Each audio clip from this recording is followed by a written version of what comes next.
काल रत्नागिरीमध्ये जो प्रकार घडला तो आपण सगळ्यांनी बघितलाच असेल.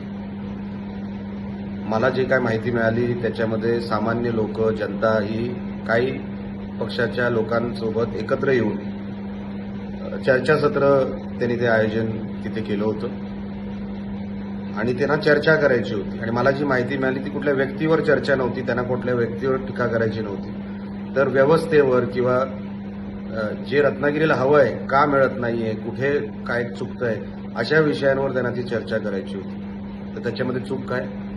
जर व्यक्तीवरती चर्चा नसती आणि विषयांवर असती तर ती चांगली गोष्ट आहे. जी सभा उधळली गेली ती कशासाठी उधळली गेली? काय कारण होतं? म्हणजे चर्चाच करू नये. आम्ही लोकप्रतिनिधी होतो, माझ्या घरात लोकप्रतिनिधी आहेत, मतदारसंघ सांभाळतात. त्यांना कधी असं वाटलं नाही की चर्चाच होऊ नये लोकांची? ही पद्धत कुठली चालू झाली रत्नागिरीमध्ये मला माहित नाही. आपल्याला रत्नागिरीचा बिहार करायचा आहे का 90 सालीचा? हे कधीतरी आपल्याला विचार करणं भाग आहे की नेमकं काय चाललंय. काल काय धक्काबुक्की झाली आणि जे काही लोक जे काही सभा उधळायला गेले होते ना, जी काही लोक गेली होती, मला माहित नाही 40-50 जी काही लोक गेली होती त्याच्यापैकी 70% मुसलमान होते आणि त्या मुसलमानांपैकी काही लोक नंबरकारी होते. तुम्ही नंबरकारी लोकांना तिकडे जाऊन आंदोलन करता काय म्हणून? तुम्हाला कोणी अधिकार दिला? तो तुम्ही चर्चा करा, काही हरकत नाही. आमच्यासारखा माणूस आला असता तिकडे काल चर्चेला, ते झालं असतं का? पोलिसांनी याच्यावर ऍक्शन घेतली पाहिजे स्वतःहून.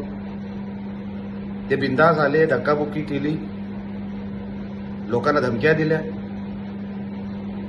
माईक पकडून घोषणा देत होते. महामार्गाचा विषय काढला.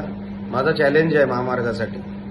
जे काल बोलत होते ना महामार्गाची आम्ही टीका करू का, लावा एकदा गडकरी साहेबांकडे मीटिंग. मलाही बघायचं त्या मीटिंगमध्ये काय होतं ते आणि कशामुळे फक्त रत्नागिरीचाच पॅच महामार्गाचा झाला नाही ह्याचाही एकदा कधीतरी हिसाब लागला पाहिजे. बाकी सगळीकडचा महामार्गाचा पॅच होतो, फक्त रत्नागिरीचाच का होत नाही ह्याचा कधीतरी हिशोब लागला पाहिजे. आम्ही तोंड उघडत नाही म्हणजे आम्ही काय, आम्हाला उगाच कोणावर टीका करायला आवडत नाही. पण तुम्ही पण आमच्या नेत्यांवर जर असं उघड बोलत असाल तर आम्ही काय गप्प बसायला इथे बसलेलो नाही. आताही शिस्तीत वागा, लक्षात ठेवा. आणि कोणाला जर रत्नागिरीमध्ये चर्चा करायची असेल व्यक्तीवर नाही विषयांवर तर ती झालीच पाहिजे. माझी भारतीय जनता पक्षाच्या रत्नागिरीच्या कार्यकर्त्यांना, सहकाऱ्यांना माझी विनंती आहे की गप्प बसू नका. नेहमी मी येईन आणि काहीतरी करीन याची वाट बघू नका. आपण पण काहीतरी त्या मातीचं देणं लागतं. उतरा मैदानात, त्या 7 लोकांची, कोणाशीही घाबरू नका. लोकांना जर चर्चा करायची आहे लावा ते चर्चासत्र, मी येतो. व्यक्तीवर चर्चा करणार नाही ही अट आहे माझी. पण विषयांवर चर्चा करू. पण आता गप्प बसू नका. हे आज सभा उधळतायत, घोषणा देत आहेत, हे घरात घुसतील नंतर मग काय कराल? आज सामान्य लोकांच्या अंगावर चाललेत, उद्या तुमच्या अंगावर जातील, घरात घुसतील, कोणावरही हात टाकतील. त्या दिवसाची वाट बघायची का आपल्याला? म्हणून आम्ही पक्षातले कार्यकर्ते आहोत, युतीतले कार्यकर्ते आहोत. आम्हाला आमच्या मर्यादा माहिती आहेत. मर्यादा ओलांडणारा माणूस मी नाही, मर्यादेत राहून काम करणारा माणूस आहे. पण जर सामान्य लोकांवर असे हात टाकले जाणार असतील तर ते काय मी सहन करणार नाही.